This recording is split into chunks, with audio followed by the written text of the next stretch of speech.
बदले की आग में बारूद उगल रहे हिजबुल्लाह ने अपनी पूरी ताकत झोंक दी है। इजराइल के खिलाफ लेबनान के हिजबुल्लाह ने सारे घोड़े खोल दिए हैं। हिजबुल्लाह चीफ नसरल्लाह ने इजराइल को शत विशत करने का एक प्लान बनाया है।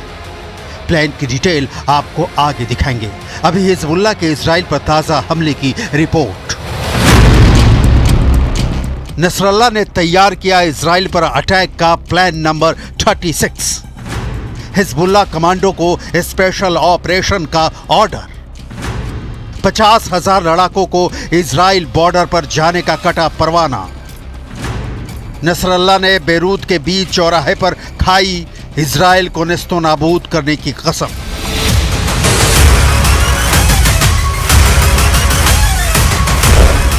लेबनान में धमाकों की गूंज से हिजबुल्लाह हिल गया है। ऐसा हमला होगा दुश्मन दिखेगा भी नहीं और पूरे लेबनान में खौफ तांडव करेगा। हिजबुल्लाह ने कभी सपने में भी नहीं सोचा होगा। लेकिन अब खून से देश सन रहा है तो हलचल मच गई है। हमास के सपोर्ट में रॉकेट बरसाते बरसाते लेबनान खुद ही युद्ध मोर्चे पर खड़ा है और साथ देने के लिए जो आने वाला है वो खुद ही लहूलुहान है, यानी ईरान। ईरान हिजबुल्लाह के लिए क्या कर सकता है, इसकी डिटेल आपको आगे दिखाएंगे। लेबनान की सीमा पर मारे गए इजराइल के 2 सैनिक। हिजबुल्लाह ने कर दिया इजराइल के खिलाफ एयर स्ट्राइक। हिजबुल्लाह ने इजराइल के खिलाफ फायर किया 100 रॉकेट।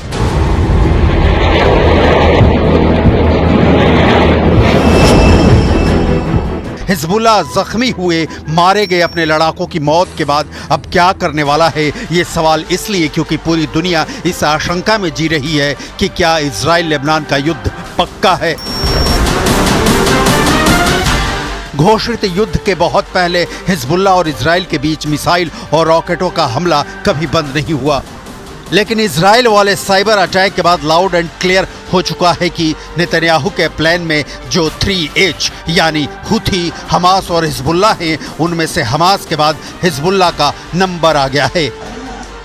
हिजबुल्लाह नेता हसन नसरल्लाह ने कहा कि लेबनान और सीरिया में हिजबुल्लाह सदस्यों के खिलाफ पेजर और वॉकी टॉकी से किए गए हमले रेड लाइन को पार कर गए हैं। हिजबुल्लाह अब जवाबी कार्रवाई करेगा और फिलिस्तीनियों के समर्थन में इजराइल के खिलाफ अपनी लड़ाई में पीछे नहीं हटेगा।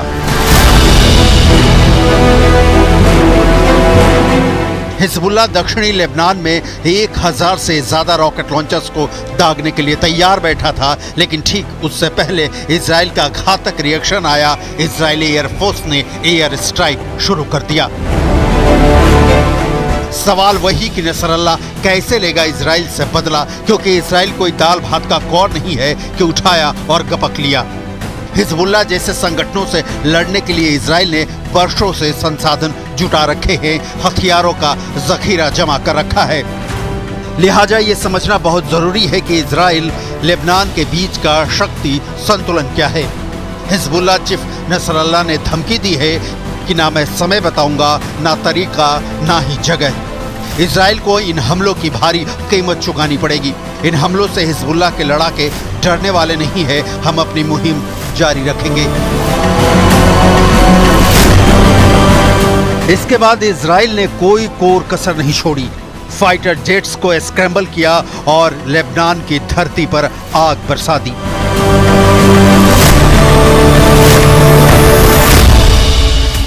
इजराइल और लेबनान के बीच 130 किलोमीटर लंबी सीमा है। इजराइल का उत्तरी इलाका और लेबनान का दक्षिणी इलाका। इस सीमा को ब्लू लाइन कहते हैं। ग्लोबल फायर पावर में शामिल 145 देशों की सूची में लेबनान किसी भी तरह से इजराइल के टक्कर में नहीं है। 145 देशों में इजराइल की रैंकिंग 18वीं है, जबकि लेबनान की 111वीं।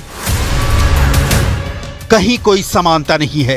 हिजबुल्लाह का तो अपने देश लेबनान पर ही पूरा आधिपत्य नहीं है। लिहाजा लड़ाई छिड़ी तो हिजबुल्लाह के हिस्से में क्या आएगा ये बता पाना मुश्किल है, क्योंकि हिजबुल्लाह के पास जो है वो ईरान का दिया है और ईरान का हाल तो इजराइल ने ये करके छोड़ा है कि उसके घर में घुसकर हमास चीफ इस्माइल हानिया को मौत के घाट उतार दिया। ईरान देखता रह गया। ईरान के राष्ट्रपति बता रहे हैं कि इजराइल हमले में क्यों हो रहा है कामयाब। सुनिए।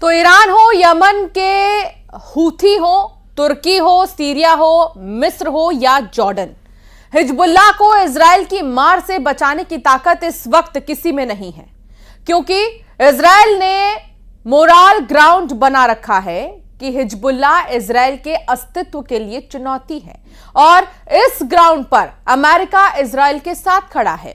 लेबनान इजराइल में युद्ध छिड़ता है, यानी इजराइल टैंक लेकर लेबनान में घुसता है, तो यह पहली बार नहीं होगा। 2006 में हिजबुल्लाह और इजराइल का आमना सामना हो चुका है। –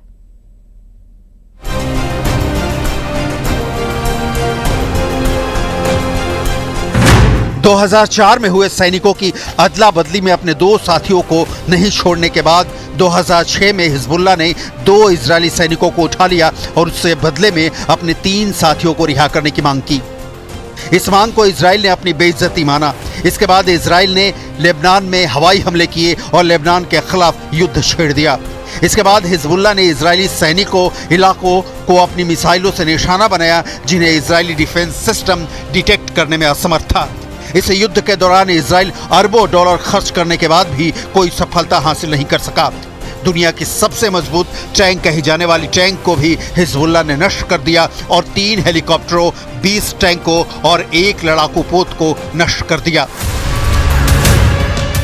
इस युद्ध में इजराइल को हिजबुल्लाह ने अपनी सैन्य क्षमता का बेहतरीन प्रदर्शन करते हुए इजराइल को पहली बार हार का स्वाद चखाया था। इसके बाद से ही इजराइल हिजबुल्लाह को ईरान के बाद अपना सबसे बड़ा दुश्मन मानता है। सवाल है, क्या 2024 में युद्ध हुआ तो हिजबुल्लाह इजराइल को सबक सिखाने की सूरत में है? इस सवाल का जवाब आपको दोनों देशों की ताकत की तुलना से साफ हो जाएगा। लेबनान के पास एक्टिव सैन्य संख्या है मात्र 80,000। इजराइल के पास है 1,73,000, यानी 2 गुने से ज्यादा। इजराइल के पास रिजर्व फोर्स 4.65 लाख है, जबकि लेबनान के पास है ही नहीं। इजराइल के पास 80,000 जवानों की पैरामिलिट्री फोर्स है, जबकि लेबनान के पास सिर्फ 25,000 जवानों वाली पैरामिलिट्री फोर्स है। इजराइल के पास 601 एयरक्राफ्ट हैं, जबकि लेबनान के पास सिर्फ 78। इजराइल के पास 241 फाइटर एयरक्राफ्ट हैं, जबकि लेबनान के पास एक भी नहीं। इजराइल के पास 32 डेडिकेटेड अटैक एयरक्राफ्ट हैं, वहीं लेबनान के पास सिर्फ 9 हैं। इजराइल के पास ट्रांसपोर्ट एयरक्राफ्ट 86 हैं, जबकि लेबनान के पास एक भी नहीं। इजराइल के पास 126 हेलीकॉप्टर्स हैं, लेबनान के पास सिर्फ 60। इजराइल के पास 2,200 टैंक्स हैं, लेबनान के पास सिर्फ 361। इजराइल के पास 300 मोबाइल रॉकेट प्रोजेक्टर्स हैं, लेबनान के पास सिर्फ 30। नौसेना में जहाज़ों और युद्ध पोतों के मामले में लेबनान इजराइल से आगे है। इजराइल के पास 67 जहाज़ हैं, जबकि लेबनान के पास इससे 19 ज़्यादा यानी 86 जंगी जहाज़ों का बेड़ा है। इजराइल के पास 56,290 आर्म्ड व्हीकल हैं, लेबनान के पास 9,864 बख्तरबंद वाहन हैं। इजराइल के पास 48 एयरपोर्ट्स हैं, जबकि लेबनान के पास सिर्फ 8 ही हैं। इजराइल के पास 5 बंदरगाह हैं, जबकि लेबनान के पास सिर्फ 2। इतनी लंबी चौड़ी संख्या बताने के पीछे का मकसद है कि एकदम क्लियर तौर पर समझा जा सके कि कौन किस पर भारी है। लेकिन 2006 के जंग के दौरान भी इजराइल ताकत के प्रदर्शन में लेबनान पर भारी था, जब नतीजा इजराइल के पक्ष में नहीं निकला। इस वक्त हिजबुल्लाह मध्य पूर्व की सबसे मजबूत और प्रशिक्षित सेनाओं में से एक है और इजराइल चारों ओर से शत्रुओं से घिरा देश है।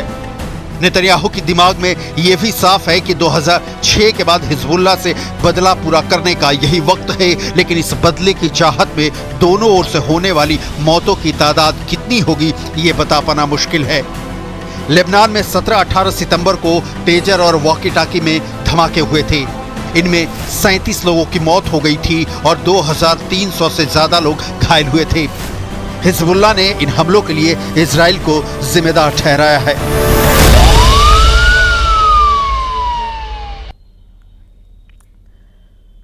हिजबुल्लाह ने इजराइल के कब्जे वाले गोलान हाइट्स पर ताबड़तोड़ रॉकेट की बरसात की है।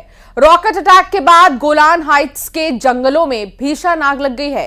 गोलान हाइट्स पर इजराइल का आर्मी बेस है। वहीं हमास चीफ याह्या सिनवार ने युद्ध रोकने के नया ऑफर दिया है। देखिए।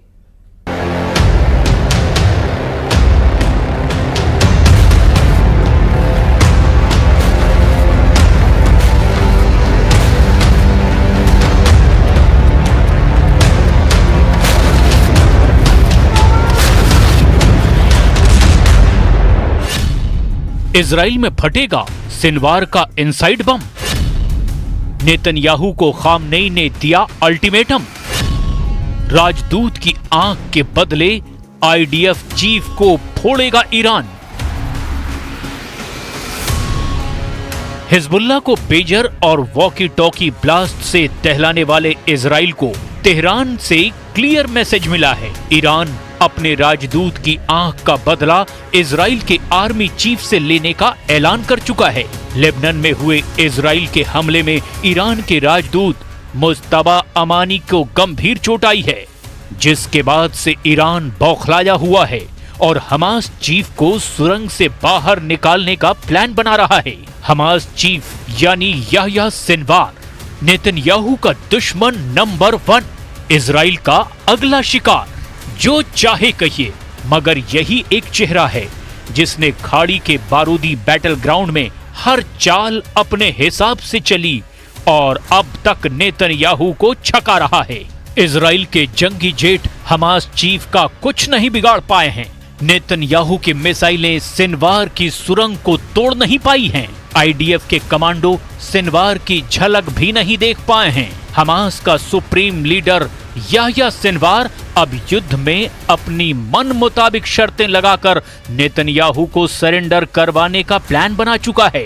सिनवार ने सीज फायर की जो शर्त रखी है, उसे मानने पर युद्ध में नेतन्याहू की जीत तो मुमकिन नहीं होगी।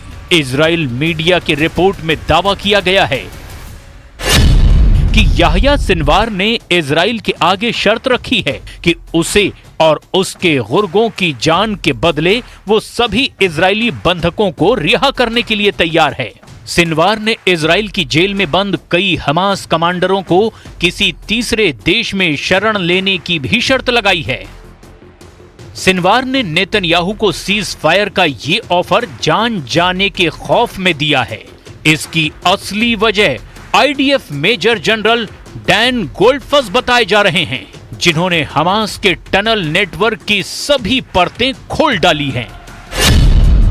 आईडीएफ के मेजर जनरल डैन हमास को सुरंग नेटवर्क की बर्बादी के नायक के तौर पर पहचाना जाने लगा है। जनरल डैन गोल्डफस ने खान यूनिस में सिनवार के सुरंग नेटवर्क का भी पता लगा लिया है। जनरल डैन की लीडरशिप में आईडीएफ और शिन बेट्स कमांडो सिनवार का सर्च ऑपरेशन चला रहे हैं।